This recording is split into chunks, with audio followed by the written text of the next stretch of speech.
Hello, everybody, and welcome to a very special edition of Two Idiots Baseball in MLB The Show.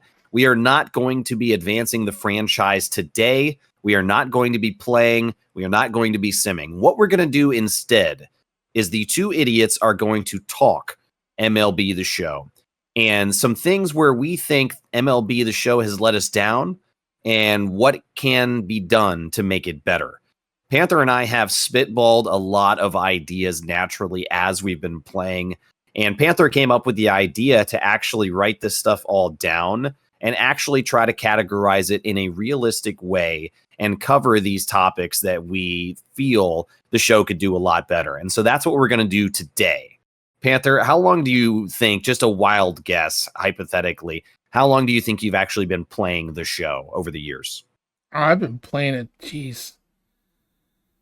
Oh, I aged myself.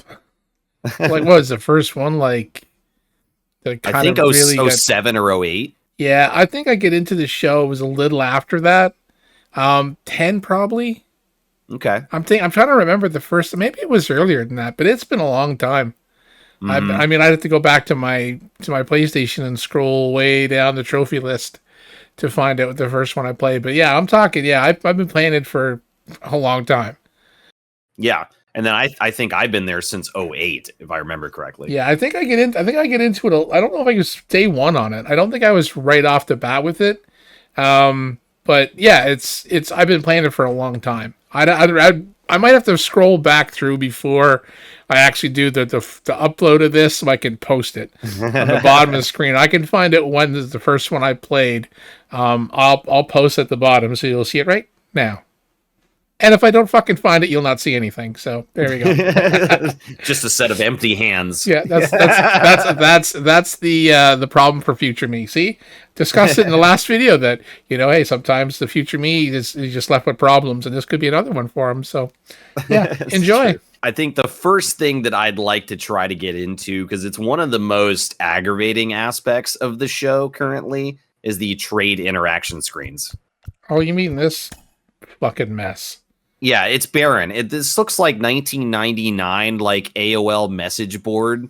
It doesn't need to be exciting. It doesn't need to be like huge graphics, big things going on. That's not really what I care about. I kind of tongue-in-cheek joking about that. But it's really just the functionality and that this screen has not really evolved in what we're able to do on the show in all of those years. It's been extremely similar.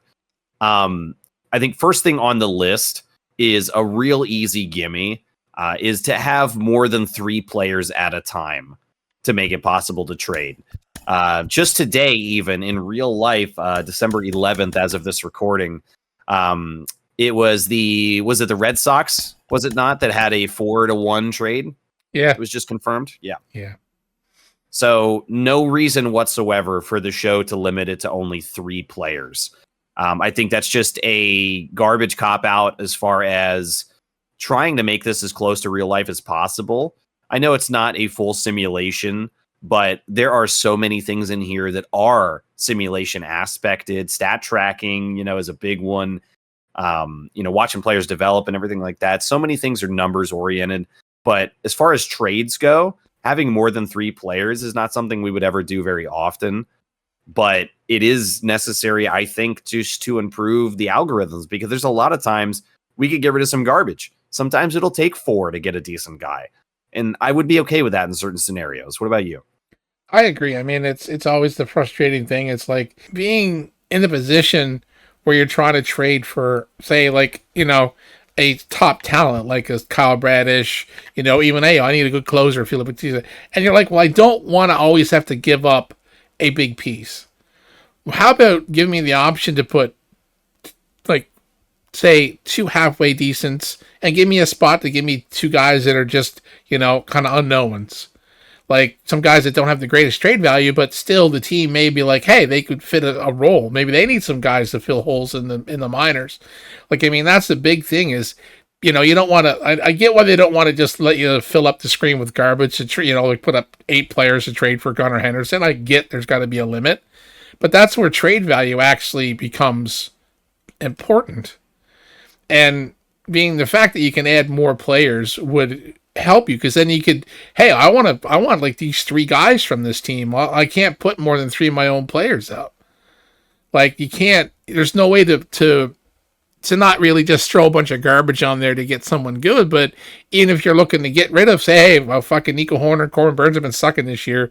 I want to get rid of them, but I want to trade for like Gunner and say Kyle Bradish. Well, okay, fine. You put them up, and it's like, well, I got to add more stuff, and I can only add one more player.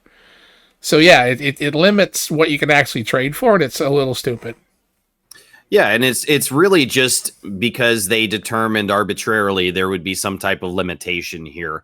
And I feel like this is a natural segue into another thing on this trade screen is, yes, we should be able to trade more than 3 players, but we should also have the option to kick in cash. Cash considerations in these deals is something that happens all the time. It's extremely frequent to where you can say, okay, I've got a prospect. I want one of your guys. I realize this is not a one-to-one trade. I don't want to package anybody else, but I'll kick in, $2 or $3 million. That happens all the time. There's no reason why this game should not allow us, as long as we're within our budget, to add a dollar amount consideration to a trade. And I mean, the way it keeps it level is give us, you look at the screen right now, we have before, the before budget 26 million. So if we have a budget of 26 million, we want to trade for a player in the other team. We have, instead of giving us the full 26, give us a percentage of our budget to use for cash considerations. So you can limit the like, instead of someone that, taking a team that's got a crazy ass budget like the Mets and trading off, say, 4 or 5 really good players at high contracts, getting rid of them, having a massive budget and just dumping a boatload of money on another team just to get all their top players. Like, give us a percentage we can use. Like, don't make it just, a gimme, like, I can jump $26 million on the board and they'll give me 5 players. No, I mean, make it realistic. Give us a percentage of our budget we can use for cash considerations. And that way it keeps it level. Yeah, or at least give us a minimum to where we can't drop it below like 30% of the budget. You know what I mean? Yeah, like give us something that we could, give us something to play with so we can add, a couple $100,000 to a trade with a prospect that we don't have a spot for, but we want a reliever or we want a closer, and we can throw in like the prospect that's blocked by 2 guys above them, and throw in a couple grand or $100,000 or $1 million or whatever to sweeten the deal for the other team to say, hey, we can add that $1 million to our budget, and it's going to benefit us in the long run. That's smart play, and it needs to be added. Well, it's smart, it's realistic, and it reflects the actual interactions that baseball clubs have all the time. That's another thing that there's no reason why that should be missing from this game. It'd be incredibly easy to do, and like we just said, it just makes sense. And part 3 to this with the trade interaction screen is go ahead and put somebody up from both teams, would you? Just any random, it doesn't matter. All right, so when we are met with a trade offer from a team, when it comes in towards us, we do not have the option to do any type of negotiating or counter offers or anything like that. And that is a big weakness on this part, because you and I have been met plenty of times, even in just the franchise, if you want to narrow the window here, not to, the 10 plus years that we've been playing separately. Even if you just narrow it to the franchises that you and I have run together, we've been met with trade offers and have consistently been like, this is interesting, or this is close, but not quite what I want. I would rather have this, but we don't have any option to negotiate, do a counter offer, add a different player or whatever. The screen is completely locked when we get a trade offer, and we can't interact in any way other to accept it or deny it. And that is also an extreme failing on this screen. There should be no reason that we can't interact in the same way that we're doing now. Add a player, drop a player, whatever. The frustrating thing is always the fact that you can't counter offer. Like, they're throwing, they hey, we were going to give you, like, we're not trading that deal, but hey, we'll take this guy off the board and we'll throw this guy on. How do you feel about that? Like there's no give or take. It's like, this is the offer and this is it. And yourself, manager or general manager from Team A calls up Team B. It's like, hey, we want to give you Vladdy for Gunner, and they're like, we don't want to give up Gunner, but hey, we'll take. Yachty, well, how about if we give you this guy and that guy? I was like, oh, fuck, shit, that works for me too. There you go. I mean, usually a trade offer is a trade offer, but there's always going to be that question of, can I offer you this instead? Why can't we do that? 100% agree. So aside from the trade interactions and improvements we want to see there, here's one thing that has been on my mind steadily over the last few years of MLB The Show. I really miss when we could alter and upgrade and change the prices of things as a manager of the franchise. We could change concession prices. We could upgrade the stands and the seating. You could change the grass on the field. You could do all kinds of stuff. You could even change the ticket prices for the games from sitting in different sections of the seats. Panther, I'm not sure if you can find maybe like an old YouTube video or something, and maybe like in the post edit, do some magic there to show anything on the screen during this segment. But we used to be able to do all those things as the manager of a franchise, and I remember them very well. And I think that could have a real lasting benefit here. Aside from being fun to tinker with these numbers and just get more money or whatever, there would have a tangible effect on if you invest that money into the stadium out of the budget. Yes, you're going to lose out on a little bit of money for the club, but that would come back, though. It's an investment into the team, into the franchise. And then you eventually, through higher ticket prices and attendance, would start getting more money. And that could drive, a higher budget for a team. And it's also just really cool to be able to interact on that level. It's something other than just a baseball simulation at that point. It's really taking on more of an ownership, kind of a role-playing scenario. Do you remember ever doing that in those older games? I have a vague recollection of the options to do a lot of those things. And like I said, trying to think back when I started playing, whether it was through, say, a video or something else, but I do remember, maybe it was even in a different game, but I do remember something about being able to do certain things to the stadium and or, to the team type of thing outside of just trades and free agent signings and that type of stuff and contracts. There was something else you could do. And it definitely seems really familiar to me. I'm hoping I can find some footage or even some old screenshots they had in here. But I think this screen here definitely could use an option like we talked just before. And it's like once you scroll through all these, the options, there should be like stadium. And then you can have a list of concessions, seating, and then, like upgrading like screens, the locker rooms, training facilities, do things like that to increase things like, okay, the owners of the team would say, okay, you guys signed 2 big free agents this year. Fans are excited. Here we have his budget. You can upgrade some concessions, or like the merchandise. Yes, that's the word. Mm-hmm. The team merchandise. You can increase the size of that or increase options so that fans, and there wouldn't even have to be a lot of showing us, just some, they could just do screenshots. They don't have to have a full like animated, world that we have to move around in and stuff like that. But if they could just give us options to, hey, you can upgrade concessions or you can upgrade merchandising, or, once you upgrade your locker rooms and your training facilities, then you can use that when you're negotiating contracts to extend players or sign players in free agency. That you could have another option instead of just happy with the coach and happy with, close to home and all those other options.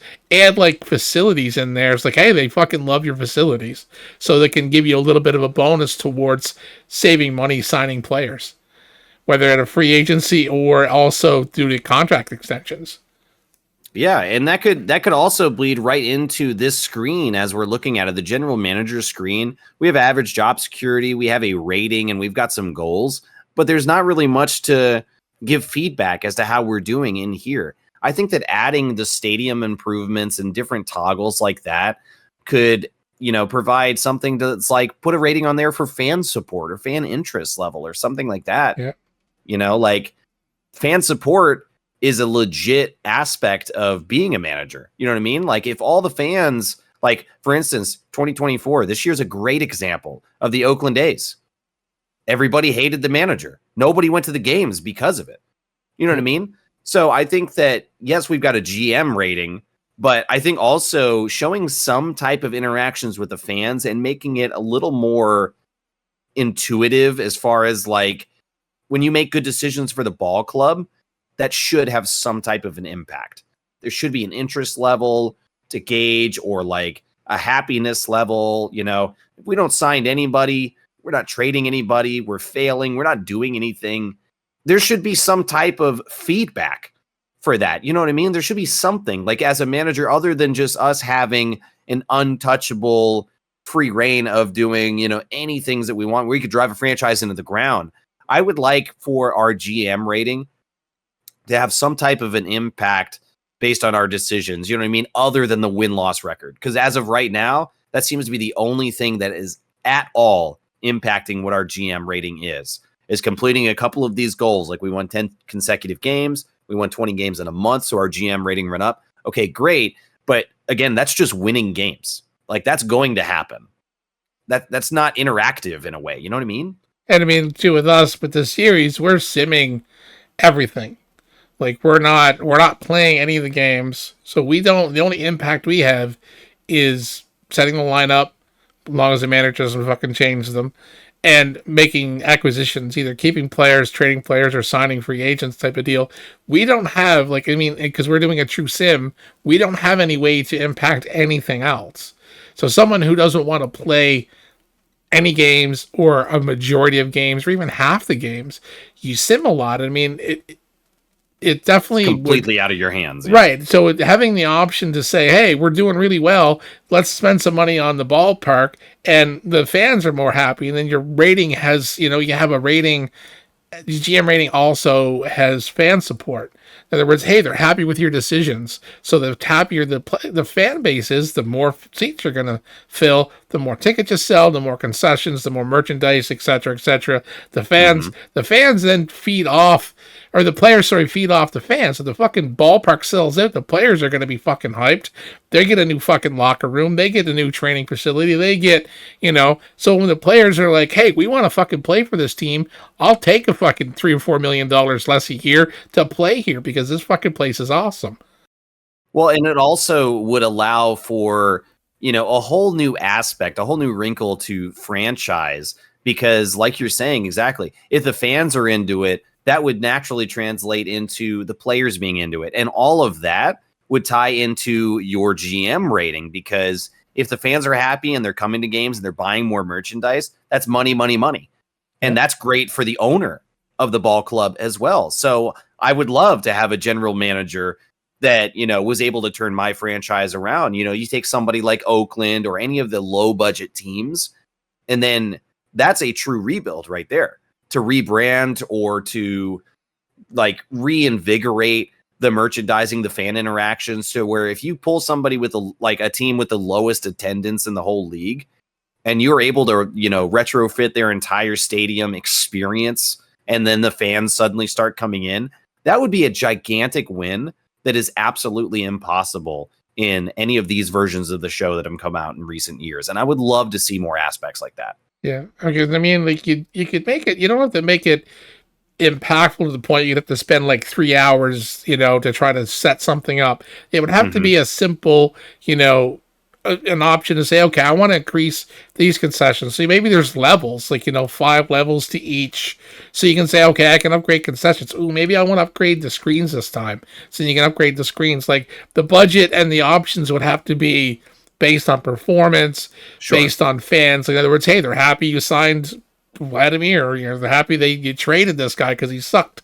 You know, so your actions, you know, the ebb and flow of your rating with the fans would be a separate one versus what the owner likes, so that your two ratings, you could even have like a separate one for the fans maybe. And it's like, oh, well, the fans aren't happy. Why aren't the fans happy? Oh, well, because we're on a losing streak. Yeah, well, so-and-so's, you know, not been performing well. We might either move positions, send them to the minors. Anything at all that you do could, you know, change the ebb and flow of the happiness of the fans, which would then make it, your decisions have a little bit more weight. You know, Yes. if a player's a fan favorite and you trade them, well, your fans aren't going to be happy. You know, so I mean that would be awesome. I would enjoy that. I mean, you don't have to make it where it's, you know, like a whole set of fucking extra game added on, but small little improvements would make a big difference. Yeah, and I don't think that it's too much of an ask either, because number one, it was something that was present in multiple iterations of the show, so it's something that we used to have. So there is like a game out there for the show, several that feature exactly the kind of things that we're talking about. So I know it's not impossible. It was possible, and it was done years and years ago. It's just something that they left behind and abandoned. But number two, like you're saying, it's not like a whole new, like, I don't want to see anything 3D represented like 2K does with the city. I think that is like the worst experience ever. And that's, you know, basketball, of course. But when I load up 2K and I go to like make my character and I go through, you know, their version of like Road to the Show, it involves a ton of shit that is not basketball. And it is infuriating and it's frustrating and it's a complete waste of time. I do not want to ride around on a skateboard in a simulated major city with 700 other random ass players roaming around for me to interact, and they've got hoverboards and stuff. Like, the city experience in 2K is an actual nightmare. And I don't want anything like that here. Literally just a screen like this. Like you said, give me a couple categories or levels that I can do to upgrade some certain things. Tell me what that does for us. And then, you know, gauge fan happiness from there, or like how much money we're bringing in from the stadium, from attendance. You know, there's no money play to being a manager here other than just we have X amount of dollars on our budget, put it towards the players. That's it. Yeah, you know what I mean? exactly. And like I said too, is the you can also have it as a toggle. So if you don't want to do the stadium stuff, you can just turn it off. So you just want to play a franchise. Or put it auto. Put that as Yeah. one of the beginning settings when you choose the franchise, auto or manual. Yeah. So there is the once your ratings go up, the computer just randomly picks one of the options to upgrade for you. So you don't have a control over it, and it could just happen naturally, and away you go. So yeah, that could have an option. So if you don't want to have to deal with, oh, I don't want to have to pick concessions. I don't want to pick what locker room we have, you know, any of that stuff. I just want to play the game. I don't want to worry about it. So you can even turn off your, you know how you can turn off the manager contracts. Yeah, like we did with the Nats, because we didn't know how well or bad we were going to do. So we were like, yeah, screw it, we'll just turn it off and go for it. And when we turned the Cubbies one on, we're like, you know, feet to the fire type of deal. So you can do the same thing for the stadium improvements. You could say, yes, I want to do them, or no, let the computer fucking deal with it. Mm-hmm. Yep, easy.